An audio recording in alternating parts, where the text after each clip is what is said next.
नमस्कार मित्रांनो, ठरलं तर मग मालिकेच्या येणाऱ्या आठवड्यामध्ये अतिशय जबरदस्त असा ट्विस्ट आता आपल्यासमोर आला आहे. आणि त्यामध्ये अखेर आपण ज्या क्षणांची वाट बघत होतो तो क्षण आपल्यासमोर येऊन प्रियाचे अर्जुन एका भन्नाट आयडियाने आता पितळ उघडे करतो. आणि आता मधुभाऊंनी सांगितलेल्या एकाच सत्याने अश्विनच्या रूममधील प्रियाने लपून ठेवलेल्या त्या ड्रॉवरमधील गाठोडे आणि सायलीचा फोटो आता अर्जुन हा कसा सगळ्या सुभेदारांसमोर आणतो. गाठोड्यातील ते भयानक सत्य गाठोड्याची गाठ उघडताच कसे सगळ्यांच्या समोर येते आणि प्रिया ही खोटी तन्वी बनून आपल्या या घरात आली आणि प्रिया ही तन्वी नाहीच हे अर्जुन सगळ्या सुभेदारांसमोर सिद्ध करताच आता कल्पना तोंडाला हात लावून पूर्णाजी आता प्रियाच्या विरोधात भयानक पाऊल उचलत कोणता भयानक निर्णय घेते हे सगळं आता आपण या व्हिडिओमध्ये बघूयात. त्यामध्ये आता अर्जुन, सायली आणि मधुभाऊंनी प्रियाच्या रूमची झडती घेत असताना मधुभाऊला प्रियाच्या सुटकेसमध्ये सायलीच्या लहानपणीचा फोटो आता मिळालेला असतो. पण जेव्हा आता मधुभाऊ, अर्जुन आणि सायली बाहेर पडतात त्यावेळेस मात्र मधुभाऊंनी तो फोटो तसाच सुटकेसमध्ये ठेवलेला असतो. त्यानंतर मात्र मधुभाऊ विचार करतात की आपल्याला प्रियाचा तो फोटो आपल्यासोबत आणायला हवा होता. आणि त्यानंतर आता मधुभाऊ पुन्हा अर्जुन आणि सायलीला काही एक न सांगता आता प्रियाला त्याचा जाब विचारण्यासाठी जातात आणि म्हणतात की कपाटातील तुझ्या सुटकेसमध्ये सायलीच्या लहानपणीचा फोटो आहे आणि तो फोटो मला काढून दे प्रिया. पण त्यावेळेस प्रिया आता जाम घाबरलेली असते आणि अश्विन देखील म्हणतो की सायलीचा तुझ्या कपाटात फोटो प्रिया. तर प्रिया म्हणते की माझ्या कपाटात सायलीचा असा कोणताही फोटो नाही आहे आणि मी माझे कपाट तुम्हाला का उघडून दाखवू. मुळातच ती माझी प्रायव्हेट गोष्ट आहे आणि तुम्हाला तर कपाटात फोटो मिळणारच नाही आहे. तरीसुद्धा मी तुम्हाला कपाट उघडून दाखवणार नाही कारण तुम्ही सरळ माझ्यावरती असा आरोप करताय मधुभाऊ. तेव्हा आता अश्विनला देखील राग आलेला असतो. अश्विन म्हणतो की बरोबर आहे, माझ्या बायकोचं कपाट माझ्या बायकोच्या संमतीशिवाय कोणीच उघडू शकत नाही आणि तुम्ही उद्या माझ्या बायकोवरती कोणतेही आरोप करताल. तर प्रिया म्हणते की लहानपणापासून हे माझ्यावर आरोपच करत आलेत अश्विन. अरे मी शाळेत जात असताना माझे दप्तरसुद्धा चेक करायचे, माझ्या दप्तरांची सुद्धा हे झडती घ्यायची. आता तर अश्विन म्हणतो की प्रिया तू कपाट उघडायचंच नाही. आणि एवढ्यावरच अश्विन थांबलेला नसतो तर सगळ्या सुभेदारांना बोलावून अश्विनने आता मधुभाऊ हे माझ्या बायकोवर आरोप करून माझ्या बायकोच्या रूममध्ये येऊन वाटेल ते बोलतायत हे समोर आणलेलं असतं. आणि त्यानंतर मात्र डोळा चुकून मधुभाऊ पुन्हा प्रियाच्या रूममध्ये एंट्री करतात आणि प्रियाचे कपाट उघडून आता मधुभाऊंनी पुन्हा सायलीचा तो फोटो शोधण्याचा प्रयत्न केलेला असतो. पण प्रियाने आता मधुभाऊंना बघितलेले असते आणि त्यामुळे प्रियाला मधुभाऊचा राग येऊन प्रियाने मधुभाऊला कायमचं बाहेर हाकलवण्यासाठी आता एक भन्नाट आयडिया केलेली असते आणि तिचा लग्नाचा हार मधुभाऊच्या रूममध्ये ठेवून आता मधुभाऊला चोरीचा आरोप घालून प्रिया ही बाहेर काढणार असते. त्यापूर्वी प्रियाने आता तिच्या सुटकेसमधील तो सायलीचा फोटो आणि वरच्या कपाटावरच्या बॅगमधील ते लाल गाठोडं आता अश्विनच्या ड्रॉवरमध्ये ठेवलेलं असतं.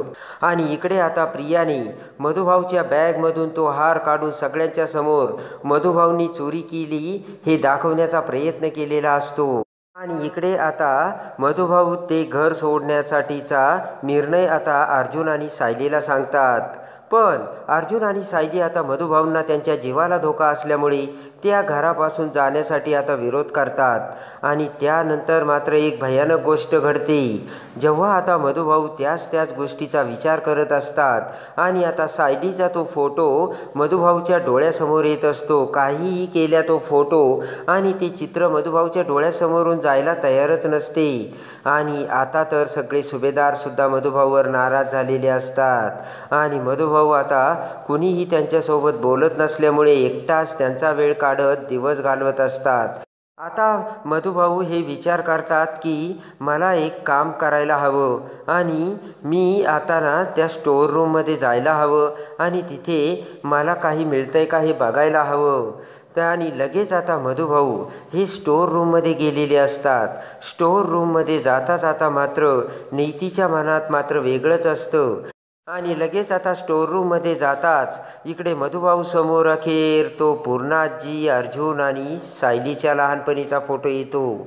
आणि लहानपणीचा तो आता सायलीचा फोटो पूर्णाजीसोबत बघताच आता मधुभाऊच्या काळजाचा उडालेला असतो तो ठोका. आणि तोंडाला हात लावत आता एकटक नजरेने मधुभाऊ आता त्या फोटोकडे बघू लागतात. एक क्षणभर मधुभाऊला त्यांच्या डोळ्यावर विश्वास बसेनासा झालेला असतो. आणि त्यानंतर मात्र मधुभाऊ हे भानावर डोळे मोठे करून आता उघड्या मोठ्या डोळ्यांनी परत एकदा एकटक नजरेने तो पूर्णाजीसोबतचा सायलीचा फोटो बघतात. मधुभाऊंना आता जे समजायचं ते समजलेलं असतं. लहानपणीची सायली पूर्णाजी सोबत म्हणजे आज हा जो फोटो आहे तो सायलीचा आहे. आणि म्हणजे ही तन्वी तर नाही ना, असा संशय आता मधुभाऊला आलेला असतो. आणि वाऱ्याच्या वेगाने आता मधुभाऊ हे आता पुन्हा अर्जुन आणि सायलीच्या बेडरूममध्ये येतात. अर्जुन आणि सायलीच्या बेडरूममध्ये येताच मात्र मधुभाऊला सगळ्यात मोठा धक्का बसलेला असतो. आणि मधुभाऊचे ठोके वाढलेले असतात. मधुभाऊ जोराने श्वास घेऊ लागतात. पटकन सायली आणि अर्जुन मधुभाऊ समोर येतात.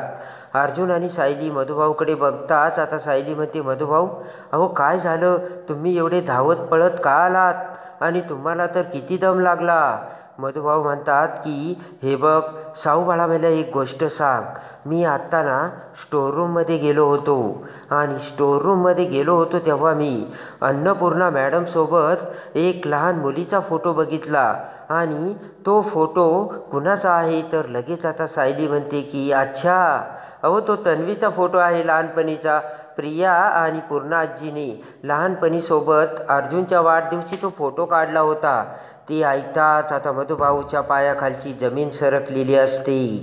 आणि मधुभाऊला बसलेला असतो तो सगळ्यात मोठा धक्का. आणि मधुभाऊचे ठोके आता अजूनच वाढलेले असतात.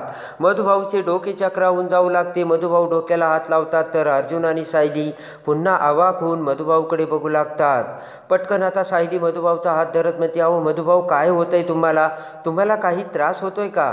तर आता मधुभाऊ म्हणतात की साऊ बाळा, अगं आता मी तुला सत्य सांगण्याची वेळ आली आहे. त्या दिवशी मी प्रियाच्या रूममध्ये आपण झडती घेताना प्रियाच्या ज्या सुटकेसमध्ये मी फोटो बघितला आणि तो फोटो होता तुझा लहानपणीचा. आणि मी तो फोटो त्याच दिवशी प्रियाला मागण्यासाठी तिच्या रूममध्ये गेलो होतो तर तिने माझ्यावर दुसराच आरोप करून सगळ्यांसमोर मला खोटे पाडलं. आणि तिने तिचं कपाट तर काही उघडून दाखवलंच नाही, वरून माझ्यावर आरोप केले. खरं तर तो फोटो म्हणजे तुझा लहानपणीचा फोटो प्रियाकडे कसा याचा जाब विचारायला मी तिकडे गेलो होतो. पण लहानपणीच्या आठवणी काढल्या की तुला त्रास होतो म्हणून मी तुला गोष्ट सांगितली नाही. पण आता ते गरजेचं आहे, कारण प्रियाच्या सुटकेसमध्ये जो तुझा फोटो आहे तोच फोटो स्टोअररूममध्ये अन्नपूर्णा मॅडमसोबत आहे. आणि ते ऐकताच आता अर्जुन सायलीला मोठा धक्का बसतो. अर्जुन म्हणतो, काय बोलताय मधुभाऊ तुम्ही. आणि पटकन आता अर्जुन म्हणतो, मधुभाऊ आत्ताच्या आत्ता स्टोअररूममध्ये चला. सायली, अर्जुन, मधुभाऊ तिघेही आता स्टोअररूममध्ये येतात. आणि त्यानंतर आता बोट करत मधुभाऊ अर्जुनला म्हणतात की हा फोटो अन्नपूर्णा मॅडमसोबत जो आहे ती दुसरी तिसरी कोणी नसून लहानपणीची सायली आहे. आणि त्याच वाक्याने आता अर्जुनच्या पायाचा थरकाप उडालेला असतो. म्हणजे सायली हीच तन्वी असल्याचे सत्य आता अर्जुन समोर आलेले असते. मधुभाऊ म्हणतात की हाच फोटो प्रियाच्या सुटकेसमध्ये होता. आणि त्यावेळेस मी विचार केला की सायलीचा फोटो प्रियाच्या सुटकेसमध्ये कसा, पण प्रियाने मला तो काही दाखवला नाही. तर लगेचच अर्जुन म्हणतो की याचं उत्तर अगदी सरळ आहे मधुभाऊ, खरी तन्वी प्रिया नाही तर खरी तन्वी आहे सायली. ते ऐकताच आता सायलीला मोठा धक्का बसलेला असतो. आणि अर्जुन म्हणतो, मिसेस सायली, मी त्यावेळेस पूर्ण प्रियावरती संशय घेऊन प्रिया तन्वी नाही हे सिद्ध करत होतो. पण मला तुम्ही त्यावेळेस मूर्खात काढलं, वेड्यात काढलं. पण आज हीच गोष्ट समोर आली. आणि त्याच वेळेस आता लगेच आता अर्जुन म्हणतो की म्हणजे सायली तुम्ही तन्वी आहात? अहो तुम्हाला काही कळतंय का? आणि खोटारडी प्रिया तन्वी बनून आपल्या घरात घुसली. नाही नाही, आता हे पुराव्यासकट सिद्ध करावंच लागेल. आणि त्यानंतर आता अर्जुन म्हणतो की मधुभाऊ, त्या दिवशी तो सुटकेसमध्ये फोटो होता, तर मग तो फोटो आता तिथेच सुटकेसमध्ये असेल. अहो मधुभाऊ म्हणतात की जावई बापू नाही ना, प्रिया मंदिरात जात असताना मी पुन्हा तो फोटो आणण्यासाठी प्रियाच्या रूममध्ये गेलो होतो, पण त्या सुटकेसमध्ये फोटो नव्हता. मला वाटतं प्रियाने, मी तिला जाब विचारायला गेलो असताना तिला कळलं आणि तिने तो फोटो सुटकेसमधून पुन्हा काढला. अर्जुन म्हणतो, एक मिनटं मधुभाऊ, प्रियाने तो फोटो सुटकेसमधून तर काढला असेल, पण प्रियाने तो फोटो पुन्हा तिच्या रूममध्ये दुसरीकडे कुठेतरी ठेवला असेल. आणि आता सायलीला देखील ते म्हणणं पटलेलं असतं. आणि त्यानंतर आता अर्जुनने एक भयानक आयडिया केलेली असते. आणि जसा आता प्रियाने तिचा हार चोरीला जाऊन मधुभाऊची रूम चेक केली, तसंच आता आपलंसुद्धा एखादी गोष्ट चोरीला जाऊ द्यायची आणि प्रियाची रूम चेक करायची, हे आता अर्जुनच्या लक्षात आलेलं असतं. आणि ताबडतोब आता अर्जुन सगळ्यांना बोलावतो आणि म्हणतो की हे बघा, माझ्या कपाटातील माझी एक इम्पॉर्टंट फाईल गहाळ झाली आहे आणि ती फाईल कोणीतरी घेतली आहे हे नक्की. तेव्हा मला वाटतंय की सगळ्या रूमची झडती घ्यायला हवी. प्रियाने जे जसं केलेलं असतं तेच आता अर्जुनने घडवलेलं असतं. आणि प्रियासाठी सगळे नियम, तर आता माझीसुद्धा एखादी गोष्ट हरवली तर तिच्यासाठी सुद्धा नियम सारखेच, आणि सगळ्या रूमची झडती घ्यायची असे म्हणत आता अर्जुन आणि सायली प्रियाच्या रूममध्ये आलेले असतात. आणि प्रियाचे आता दणाणले आले असतात ते धाबे. त्यानंतर आता सगळीकडे अर्जुन आणि सायली प्रियाची रूम चेक करतात, पण आता मात्र अर्जुनचे लक्ष अश्विनच्या त्या ड्रॉवरकडे जाते आणि तो ड्रॉवर लॉक असतो. तर आता अर्जुन म्हणतो, अश्विन मला तुझ्या या ड्रॉवरची चावी हवी. ते ऐकताच आता अश्विन म्हणतो की देतो ना देतो, तुला काय बघायचं ते बघ दादा, आणि माझ्या रूममध्ये तुला काही भेटणारही नाही आहे. मग अर्जुन म्हणतो दे की चावी. आणि आता अश्विन चावी बघू लागतो, पण अश्विनला चावी भेटत नसते. तर आता अश्विन म्हणतो, प्रिया ड्रॉवरची चावी कुठे, ताबडतोब दे. आणि प्रियाची आता घाबरगुंडी उडालेली असते. प्रिया आता ततमम करू लागते. नाविलाजाने आता प्रियाला चावी देऊ लागते. तर अर्जुन आता अश्विनचं ड्रॉवर उघडतो आणि त्यामध्ये समोर आलेले असतं ते लाल गाठोडं. आणि लगेच आता ताबडतोब अर्जुन ते गाठोडं बाहेर काढतो आणि काढतो तो सायलीचा फोटो. आणि त्यानंतर आता लगेच अर्जुनने पूर्णाजीला समोर आणलेलं असतं. आणि लगेच अर्जुन म्हणतो, बघितलं का, ही कोण आहे पूर्णाजी? तर पूर्णाजी आता बघू लागते. आणि लगेच आता तो फोटो बघताच पूर्णाजी म्हणते, ही तर तन्वी आहे. आणि लगेच आता अर्जुन म्हणतो, ही तन्वी आहे, ही गोष्ट खरी आहे, पण ही लहानपणीची तन्वी आहे आणि मोठ्यापणीची ही तन्वी म्हणजे कोण आहे? आता मला दे उत्तर पूर्णाजी.